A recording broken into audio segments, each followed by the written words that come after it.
All right. I do not have a podcast.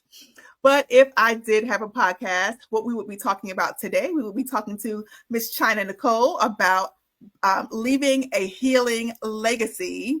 And let me just say, China, I am so happy about within the last, I love how God, Holy Spirit, however you term it, I call him God, I call him Holy Spirit.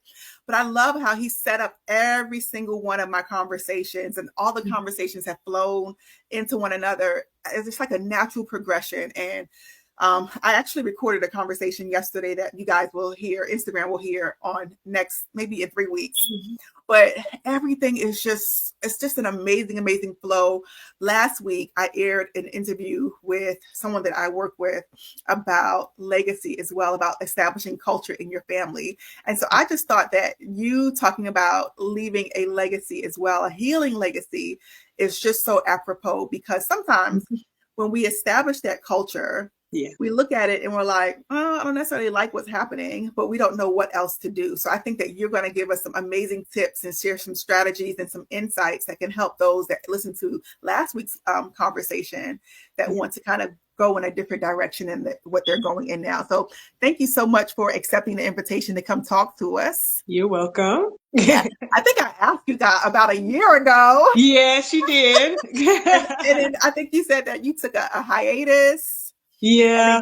You came back. And so I'm so happy that you kind of came back, and you came back into an alignment with your purpose, and it was still there for you. Yes, 100%. During that time, I was still trying to figure out what's the direction, what's the clear vision. And so I didn't want to jump into anything prematurely. And so I wanted to make sure I had a clear vision, and then I can really pour in and be impactful in the way God has given to me. I love that. I love that. The conversation that I had yesterday was about intuition. And so what you're saying in regards to allowing yourself to pause, reflect within, and then trust what you're hearing within yourself, and trust that that is the North Star for you. That is beautiful. I love that so much. All right. So talk to us about who you are. Why did I want to talk to you, China? Oh my gosh. Well, as you all know, my name is China Nicole. China Coleman if you're doing government things, but that's a whole nother story. But I am a blogger, a speaker, but most importantly, I'm a daughter of the Most High King. I'm a mother to a wonderful 9-year-old going on 27. Okay. I'll talk about that. But basically, I'm just trying to kind of be my most authentic self.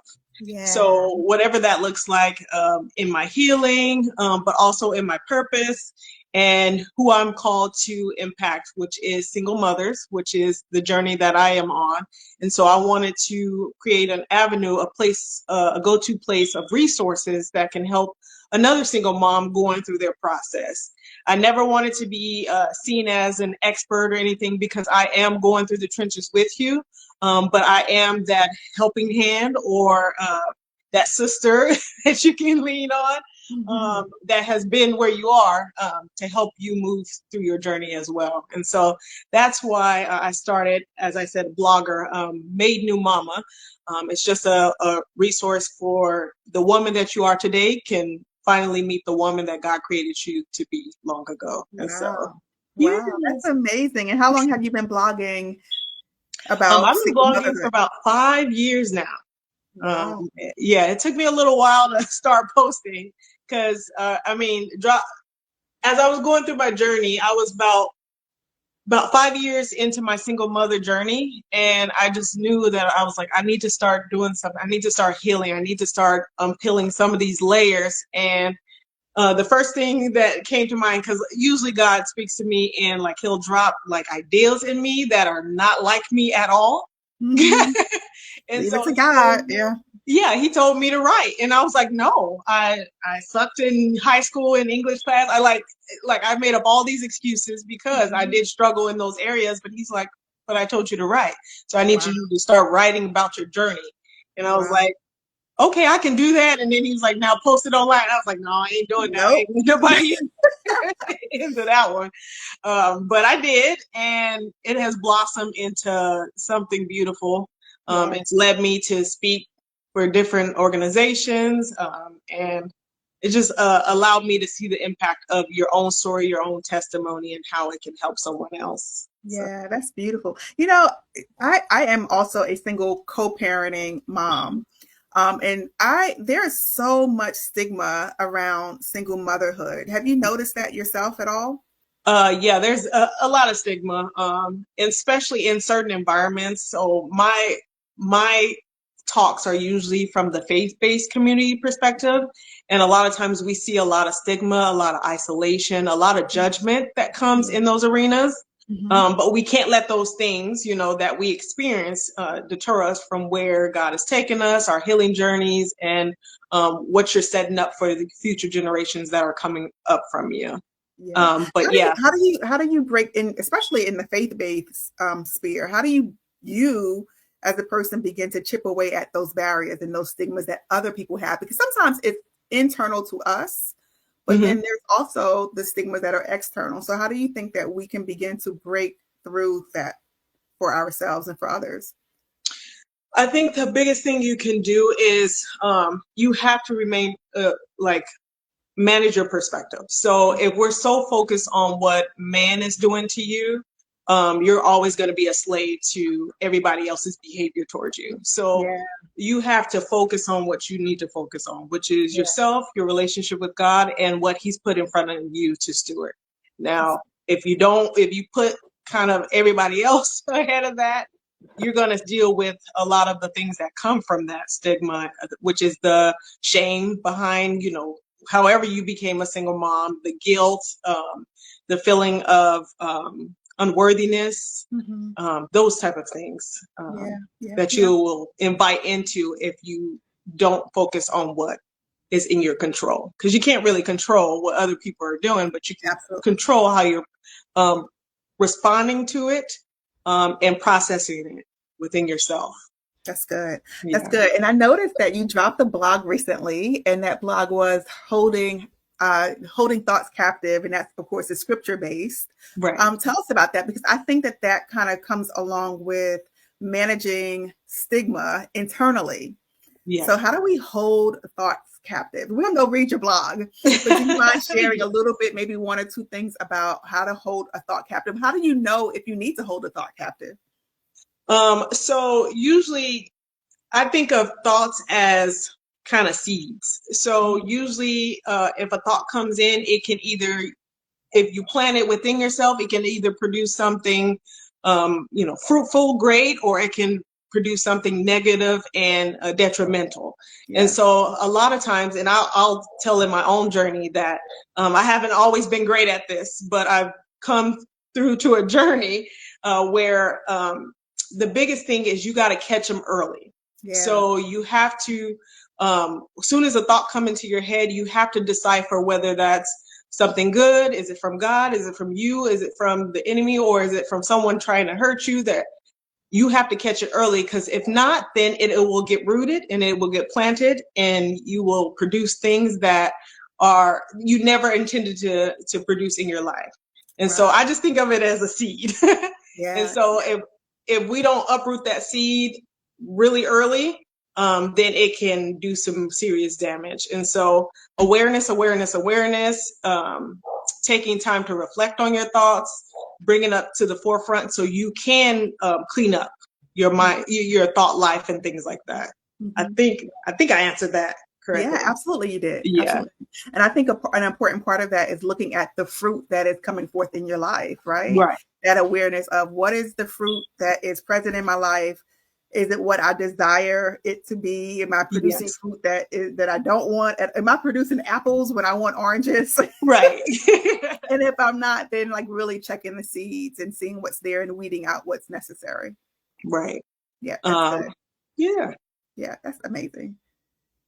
Were you going to say something? I'm sorry. Yeah, I was going to say something because a lot of people, I just came to this point where a lot of times I felt like my thoughts were overtaking me. I felt like I had no control over my mind and what's coming. And I just felt very powerless. And I just want to encourage someone who may be struggling with this, that you do have power. You just got to take steps forward, and God will step in, kind of leaning into his word so you can know what's good quality thoughts and what's not, being careful what you're inputting from social media and things around you. Just starting early about kind of, I'm losing my words right now, I'm like sifting or filtering through those things that are coming into your ear gate, your eye gate, and all that stuff. And that will help the process of your awareness and going through your thoughts. That's good. I love that. I love that. Love that. Love that. And that sounds like a lot of the work that you're doing over at Made New Mama. Yes. Excellent. Yes. So you shared that you were about 5 years into your path of single motherhood, and you're like, okay, I need to do something different. When you look at and you began to do the work of peeling back the onions in your own life, and that made you say, okay, well, let me start working with other moms, right? To peel back their layers as well. Were you on the track in your own singlehood journey with regards to kind of building a legacy that you didn't really want to have? And what did that look like? How do we know if we need to shift our legacy and it's not healthy? Okay. So prior to starting the blog, I didn't even think anything about legacy. I was just trying to get from the next day to the next day. I was pretty much in survival mode. I was still holding on to bitterness, and things like that. I'll go back, coming in. So there's different ways people come into single motherhood. And my journey was me making choices that I wasn't proud of, and which produced a child, which is always a gift from, God, a blessing. And so I was holding on to a lot of that unforgiveness within myself, bitterness, hurt, anger, from a guy that I was with that didn't want to step up just as I was stepping up. So there was a lot that was piling on while trying to still figure out how I'm supposed to keep this little human alive during the process. And so, as I was going through that first 5 years, and I was just feeling like everyone was against me, dealing with trust issues, everything like that, I just came to a point where I was like, this is not working. This is not working for me. This is not how I wanted to live. This is not how I envisioned my life to be. How did I get to this place? And those questions are the ones that come that will stir up a fire inside of you to say, like, something needs to change. We need to get moving. We need to do something. And so that's when legacy started to flow through me. And with the idea of legacy, your children will always be a reflection of truly where you are. And so a lot of the behaviors I was seeing from my daughter, a lot of the things, the conflicts we were having, I said, this can't be it. Something has to change. And I had to come to the realization that the change, the legacy that I want to see, the difference of my future has to start with me.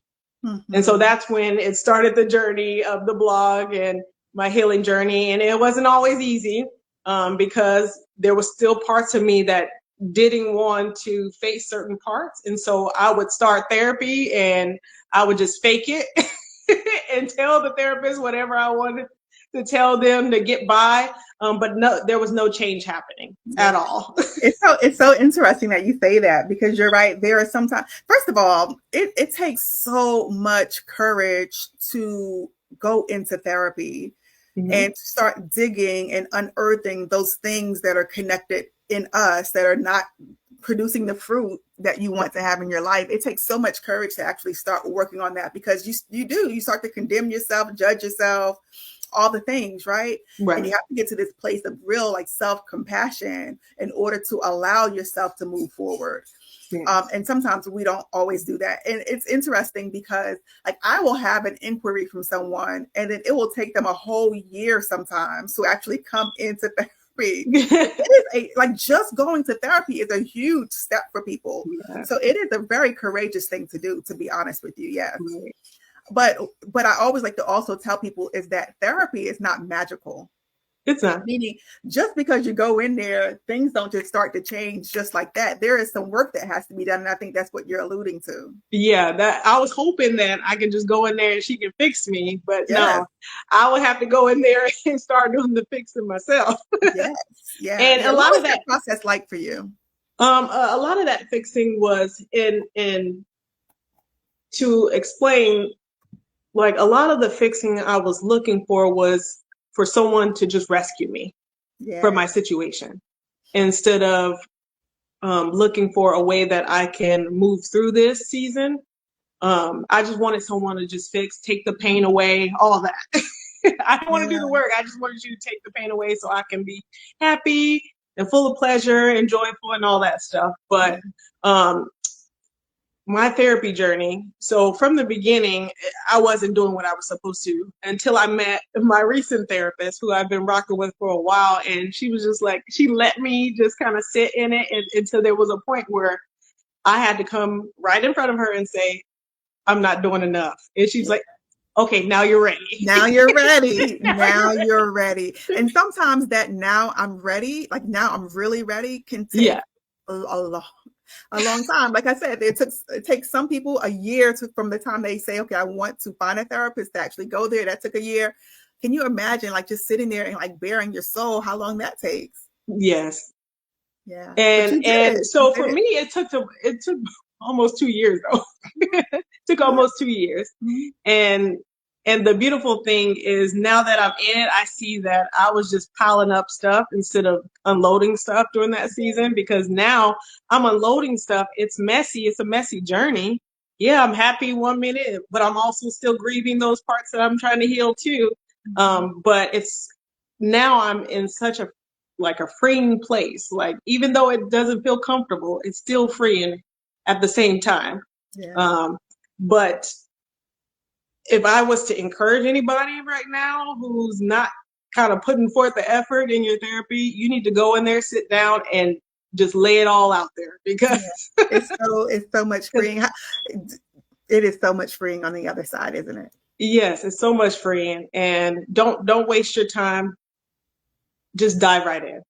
Just Right. dive right in. And your therapist will help you through your healing process. And it's not for them to guide you. You're pretty much when I'm going through my therapy session, I'm pretty much guiding my sessions now. And she's just cheering me on in the process. So you just got someone in your corner cheering you on. That's what therapy is all about. Yeah, absolutely. I love that. I love that. And so that process of you beginning to do your internal work set the stage for you to start building legacy in your home environment. Tell us about that part of your journey. So as I'm doing my healing journey, I also see that I'm being more open and vulnerable and transparent with my child.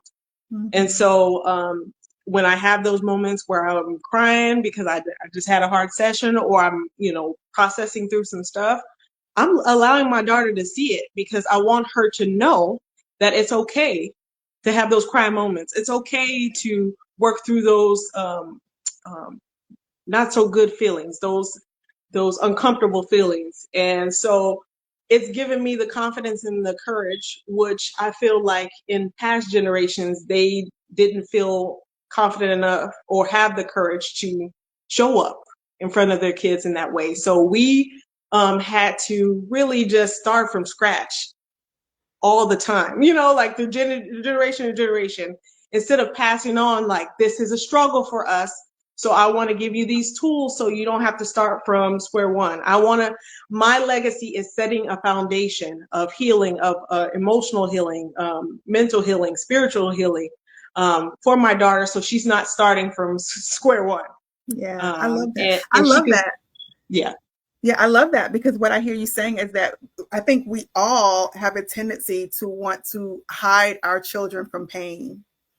And sometimes, especially when you're a single mom, sometimes that tendency or that kind of judgment that we hold about, well, dad is not there, or dad is not there full time, or I did something that put us in this situation.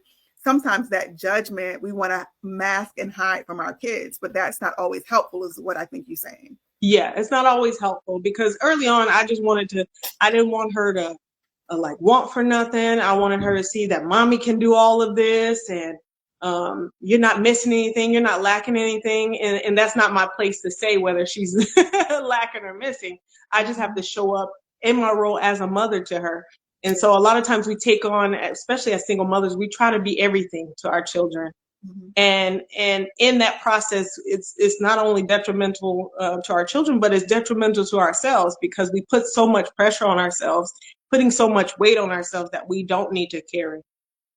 Because if you just release that control, the big word control of the scenario, because there is that guilt there, like mm-hmm. you felt like your child didn't ask to be here, so you want to help to kind of shelter your child from anything that could hurt them. But they have their own journey, they're going to have their own pains. All you can do is teach them how to move through it gracefully as best they can, right? By your example, by your wisdom that you share with them. Because like when my daughter has things going on at school, I just try my best. Yes, mommy dealt with that too. Those feelings are valid, but how are we going to process through this and move forward and not lose ourselves in the situation? So that's so good. That's so good. So you're not rescuing, you're not overcompensating, because that's a huge thing, I think, for single moms, is that whole thought that because of this situation, I need to overcompensate and give you everything. Is what I think I heard you say. Mm-hmm. And you're not overcompensating. You're not trying to rescue. You're just giving your child the skills that they need in order to manage their experience. Because even if we're going through the same thing, our experience of that thing is going to be different. Completely different. And so that's why I want to, because I want to give a shout out to my daughter, because her name is Ava. But hey, Ava. her name is Ava. But just watching her grow, and as I'm healing, I'm going through uncomfortable. When you heal, you kind of go back to those beginning parts. But seeing her navigate, she comes with this confidence and boldness that I would have never had at 9 years old. Like she'll set her boundaries and she'll tell people no. And as much as part of me is like, why couldn't I do that? I'm still healing that part. I'm this proud mommy on this side, mm-hmm. just being like, oh my gosh, the legacy is happening. And I know she's going to continue the legacy and build upon it for future generations that come after her. And so a lot of times you got to celebrate those small moments. Absolutely. I just wanted to input that. But absolutely. Good job, Ava. How did you have the conversation about dad? I don't know the dynamic of dad's involvement, lack of involvement. I don't know the dynamic. So you can share that if you choose to. If not, that's fine. But how do you have that conversation with your kid in regards to, now I want to heal, but a part of the healing is actually being aware of what's happening. So how do you have that conversation? So how I had it, I didn't sit down and have a formal board meeting with her. Just as, curiosities come up, I would explain to her, I'll be completely honest with her. I'm just like, mommy and, your dad, made a decision, and we had you, but mommy made a decision to stay and he did not. And so that doesn't take from you and who you are and who you will grow to be. But he just made a decision. So we just continue to pray for him or wherever he is. Because my story is like, I got pregnant, I was having fun, and I decided to step up and he didn't. And so it's kind of one of those things where I was like, I can't fault him, but at the same time, I can't expect him to be me, And so it took me a while to kind of get to this place where I can actually pray for him and all that stuff. But I just be honest with her. And I was like, you have amazing people around you that's willing to pour into you. You got your grandpa, you got your uncle, all those things. And I know you still have this curiosity, and I will tell you things, what I know about him, but I can't create that connection for you in this moment. But whatever questions, whatever thing, anything that comes up, I'm willing to be honest and open with you. And that's all kids want. They just want us to be honest and don't try to hide things, don't try to cover, because they're a lot smarter than we think they are. Mm-hmm. They can sense things, they understand things more than we did when we were younger, because they're exposed to a lot more. Absolutely. Our kids these days. And so that's just how I approach it. So every time something comes up, I'll just continue to be honest with her about the situation of how she came about. That's so good. I love that. There's, what I think I hear you saying is that there was this level of loss because the dad decided not to be involved, right? Yeah. How did you manage that grief for yourself and not let it bleed onto your child and into the legacy that you guys were building together? That's a good question.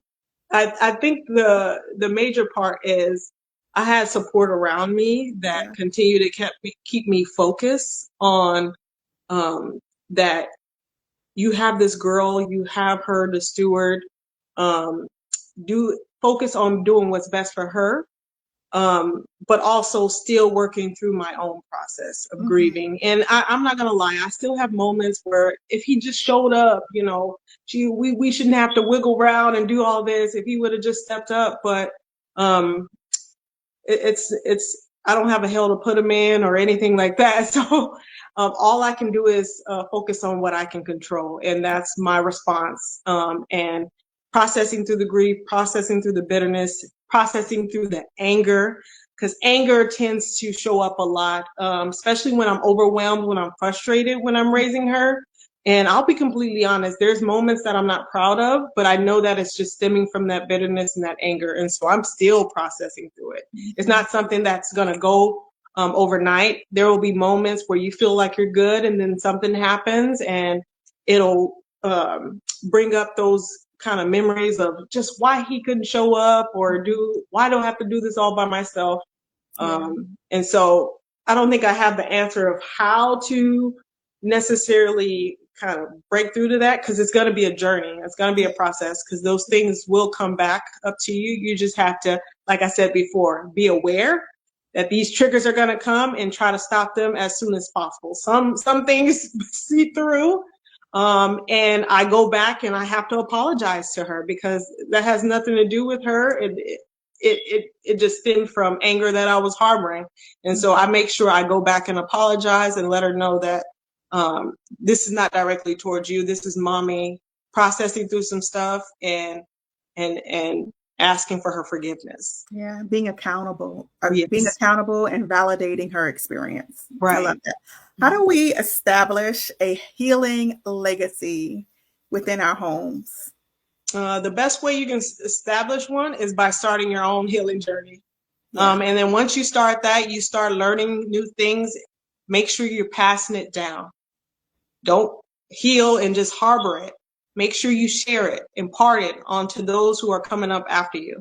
And if you don't have a lot of children, if you got nieces and nephews, you can use them too, because I know everyone that watches your lives are not necessarily single moms and parents. Yeah. But there's people, the children, other generations that are coming up that do look up to you, even though you don't realize it or not. And start imparting some of that wisdom that you're getting, that understanding that you're getting, because healing is beautiful and it's ongoing, and you'll probably be healing for the rest of your life. But encouraging and letting know those people that are under you that healing is beautiful, and don't shy away from it. We're all going to go through our experiences. So keep healing. And that's how you create a legacy. A legacy is something that you pass down, that can get passed down and built upon, going for generations and generations. And a lot of people think of just money. We talked about that, money as a legacy, but I think this is more powerful and a greater wealth that you can pass on to your future generations. Yeah, I love that. I noticed that you and your daughter went on a trip over the last couple of weeks. Yeah. How does that, just kind of having vacations and having those moments, how does that create legacy or contribute to the legacy that you're establishing? So I was about to run and go get my mini ears, but so we did the Disney cruise, which is beautiful and magical and all the things, because I'm a Disney girl at heart. Okay, I didn't know. And I always laugh and talk about us Disney girls turn into Hallmark girls as we get older. So we like the good feelings, the joy and the happiness and the good times. But me going on this trip, because I booked this trip because I felt like I was just working and toiling.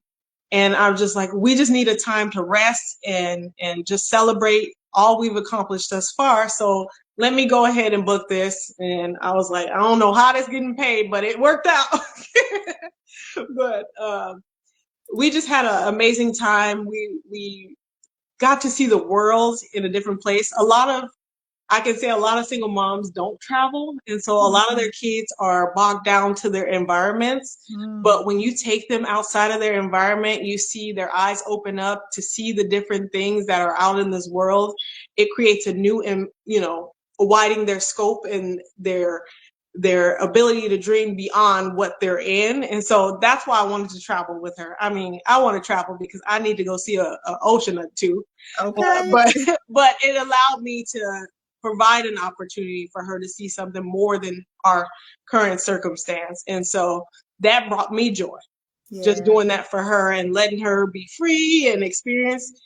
And I really want to encourage single moms, if you are going to do a travel thing, I would do a cruise with kids because it's less stuff you got to manage. It's a lot less stress. Yeah, a lot less stress. Everything is taken care of. Yes, we had a ball, and she just broadened her horizons. She's a picky eater for the most part. She has certain things she likes to eat. She was trying new things. Yeah. I was like, okay, girl. Yes, that is so good. That is so good. Yeah. How do we support single moms? So how do we support single moms? I think the biggest way you can support a single mom, depending on who that person is just being compassionate and kind.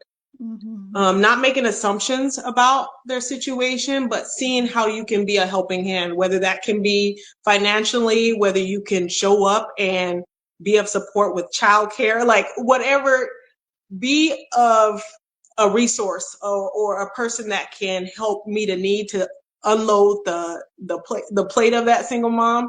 Don't be a person that brings more burden, more stress, more overwhelm, more judgment, opportunities for them to be isolated. Don't be that person. We us as single moms, we want to unload as much as we possibly can so we can be free to do the things we desire. And so if you are near a single mom, you have single moms in your family, which is more prominent than people would like to say, I would just say, just be compassionate, be kind, be understanding, but also just be a resource. Meet a need in some way.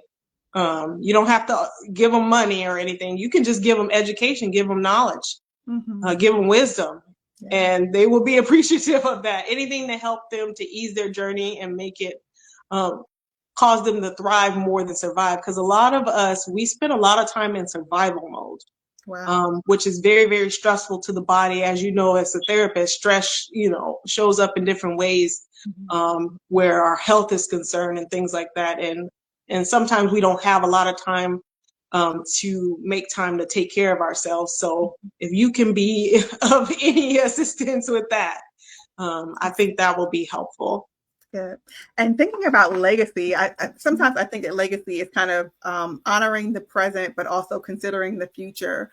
When I think about considering the future, I think about hope, right? Right. As a single mom, or just as a mom, just as a woman, what are your hopes? What are your hopes in regards to your legacy, in regards to what the future might hold? Biggest thing is my hope is for us, my lineage, the generations to come after me, will be better than I was. That will dream big dreams, that will not be defeated by what they see, but know who they are deep down within them. But most importantly, that will trust and lean on God. Because a large part of my legacy is I want to leave a spiritual legacy, a healthy spiritual legacy. Because a lot of us come from legacy where it wasn't as healthy as they thought it was. It was a lot of dysfunction. And so I want the legacy to proceed in a healthy way. Yes. Yeah, that's good. I love it. Love it. Love it. Love it. Speak from your heart to any single mom that is looking to leave a healthy legacy or a spiritual legacy. Speak from your heart to them in this moment. Okay. For the single moms that are watching, that are listening, know that you are not alone, that there's other sisters nearby that you may not know that are far, that are going through what you're going through. Know that you can do this. You can be the change that you want to see in your family, that you want to see in the future generations, that you want to see in your legacy. Just start somewhere. Just start somewhere. And if you feel burdened, ask for help. Don't be afraid to ask for help. People are there to help you, and use discernment with that, because there's some people there to use you too. But ask for help. And because help has helped me on my journey to get me where I am. It wasn't for the sisters and the women that surrounded me, to my therapist, through my family, even through your healing as a single mom, you will heal generations that came before you. I can see healing in my parents. I can see healing in my aunts, uncles, cousins, all of them. But it has to start somewhere. And don't be afraid. You can be the curse breaker, whatever you want to call it, but just start. Just get out there, have the courage, step out and start. And you're going to be amazing. It's going to be beautiful. And you're going to see the fruit of your labor day in and day out. Just look at your children. So that's so good. That's so good.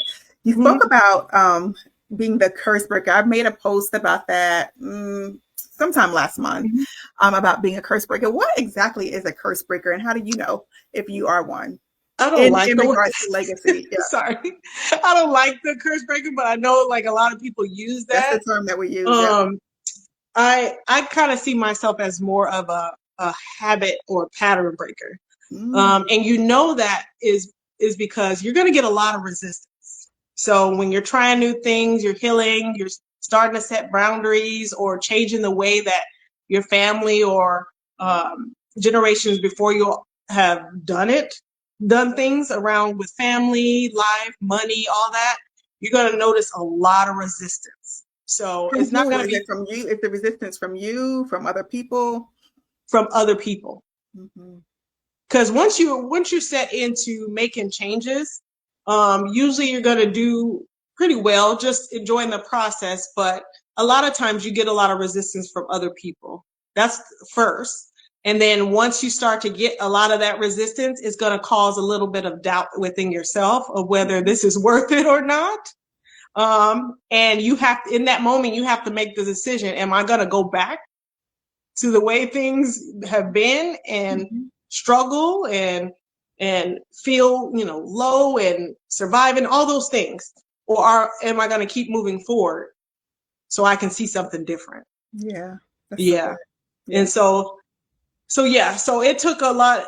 Once I start questioning a lot of things, that's how I knew that I was stepping into a season of shifting and changing and breaking generational patterns and habits. Once you start questioning things, that's when you know that you're in a desire to find out if there's something more, if there's something better. And that's usually the telltale sign whether you're in that season. Yeah. I love that. I remember hearing this story of, and you may be familiar because I think it's a very familiar story, about the lady that was looking for a pan and to make her pot roast. She was looking for a pan to make a pot roast, and she was beating herself up because she couldn't find a pan that was big enough to make her pot roast, or small enough, or something to that extent. And then one day her husband or somebody in the family was like, well, why do you need to do it this particular way? Right. He said, because that's what my mom taught me to do, or that's what my grandmother taught me to do. Someone taught her to do it from her family. Right. And so she eventually one day decided to ask them, well, why is it, like, what is important about the pan size, or what is important about cutting the end of the pot roast off? That's what it was. Right. To me now. What is so important about cutting the end of the pot roast off? Right. And the grandmother, or whoever it was that was in her family, said, oh, we do that just because we didn't have a pot that was big enough. And so I love what you just shared in regards to just questioning. If you are starting to question, why do we do certain things? What's the reason? Like, if you're starting to question, then that's one of your signs that maybe you are and I love the term that you use, you are the pattern breaker in your family. And I always get them. because I'm the pattern breaker. I am a pattern breaker in my family. But I always know that I get my clients are the pattern breakers. How do you know? One of the ways that you know is because you're questioning, why do we do it this way? Right. Right. And right. We're not having to be bullied by ancestors necessarily that are not even here in the way that they did it. Like, we are free. And I said this in the last conversation that we had. You are free to create something new for yourself. Right.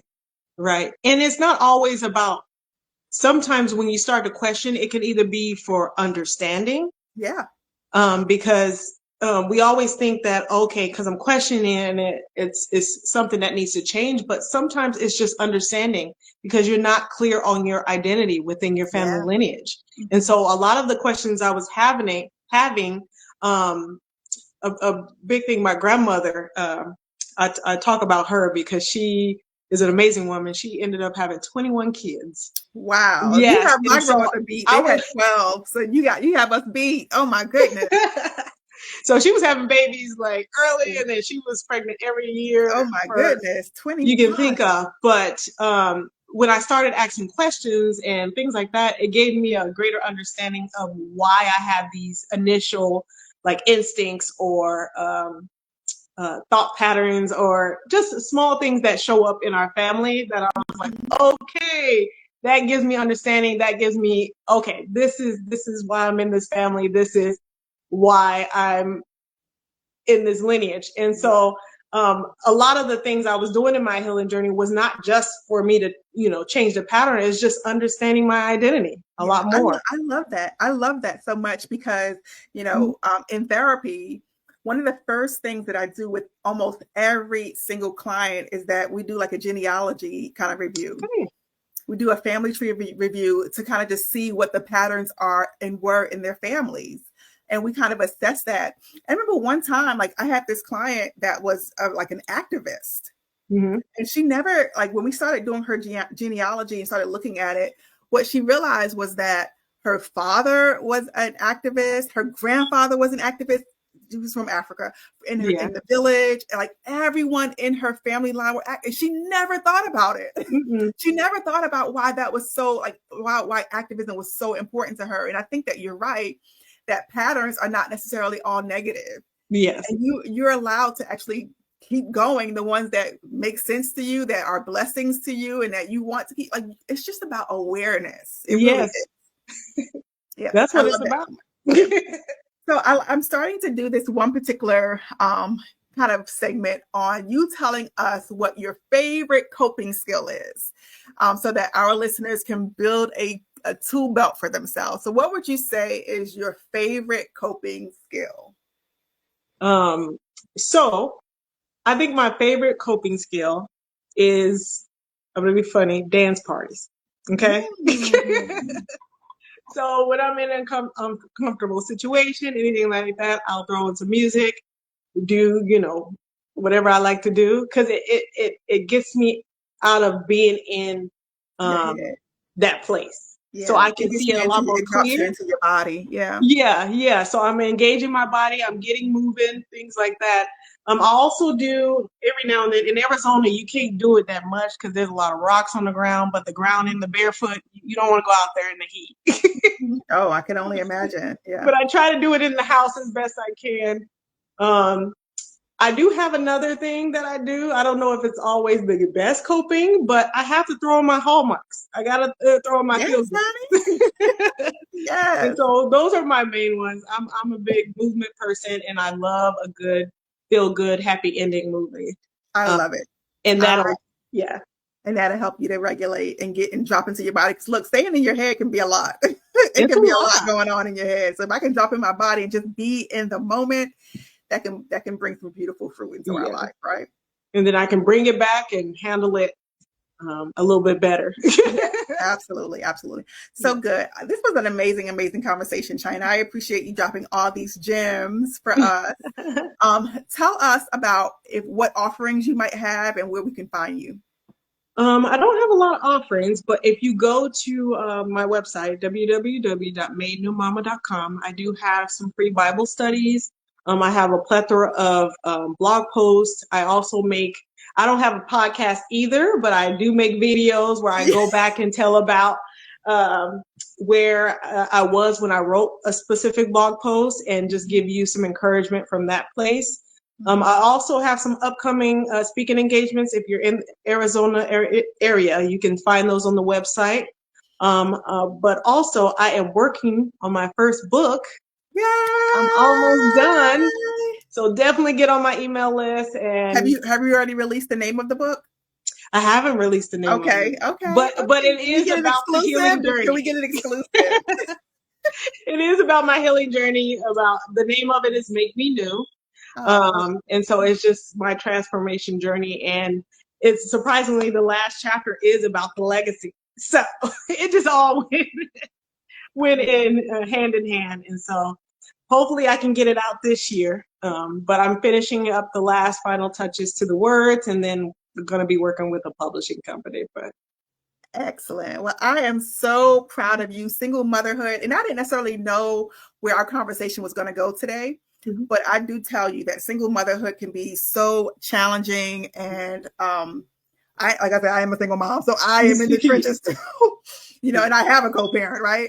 And so it is, and just motherhood, period, right, is difficult. But only imagine for our listeners, imagine if you're doing it solo, if you're doing it from different homes, it can really be a lot. So thank you so much for what I'm remembering about this conversation that we had is that you have been so open and so transparent in this conversation. So I appreciate your openness, and I'm hoping that those that will listen will be helped by your words. Yes, definitely. I want to be a part of the movement where we're not just sitting in our pain, but we're finding ways to move forward. Absolutely. So, yeah, absolutely. And healing is definitely a way that we can move forward in building that for our kids, because when they see us healing, then they heal as well. Yes. Excellent. All right. Well, thank you so much. Did you give us your website and your handle for social media? Yes. So on Facebook, Made New Mama, Mama MAMA. And then on Instagram, I'm Made New _Mama, because somebody already took it. But www.madenewmama.com. Awesome. Thank you so much, you guys. I will see you next time. Yay.